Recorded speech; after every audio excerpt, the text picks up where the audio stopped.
আসন্ন বিধানসভা নির্বাচনের আগে এআইইউডিএফ এর ধস এআইইউডিএফ এর বিলাসীপাড়া জেলা সমিতির কার্যবাহী সভাপতি ফেরাজুল হক যোগ দিলেন কংগ্রেসে। বিলাসীপাড়া কেন্দ্রের কংগ্রেস প্রার্থী অমৃত বাদশার উপস্থিতিতে কংগ্রেসে যোগ দেন ফেরাজুল হক ছিলেন বিলাসীপাড়া থেকে এআইইউডিএফ এর টিকিট প্রত্যাশী। টিকিট না পেয়ে ক্ষুব্ধ হন ফেরাজুল। তারপরে জেলা সমিতির কার্যবাহী সভাপতি এবং বিলাসীপাড়া ও চাপড় যুব মোর্চা, ছাত্র মোর্চা, ব্লক যুব মোর্চার কর্মকর্তাদের নিয়ে কংগ্রেসে যোগ দেন।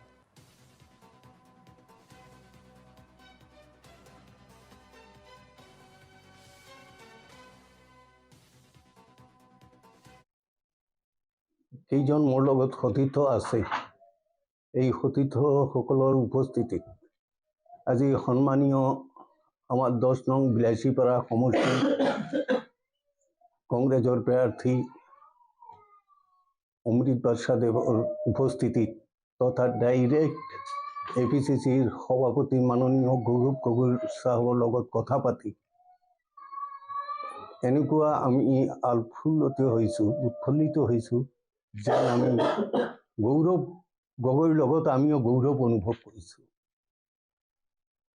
এইটো দলত আহি পেলাই আমাৰ দ্বিগুণ উৎসাহ বাঢ়িছে আৰু এআইইউডিএফৰ আমাৰ সাধাৰণ কৰ্মী নহয়, একোজনকৈ পোৰ্টফলিঅ' হোল্ডাৰ আমাৰ সতীৰ্থসকলে আজি জইন কৰিবলৈ পাই মই সঁচাকৈ আনন্দিত হৈছোঁ।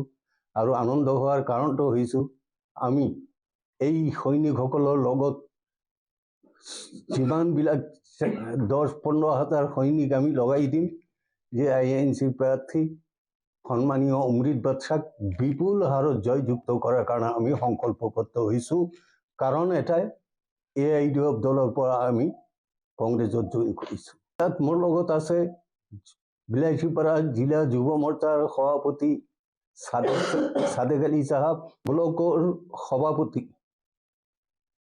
শাহাদত আলী, সেক্ৰেটাৰী তথা লগতে চাপৰ ব্লকৰ সভাপতি যুৱ মৰ্চাৰ, এইফালে কাৰ্যকৰী সভাপতি যুৱ মৰ্চাৰ আঞ্চলিক সভাপতি, জিলা কাৰ্যকৰী সভাপতি সকলোৱে মোৰ লগত আহি আজি জইন কৰাত সহায় কৰিছে।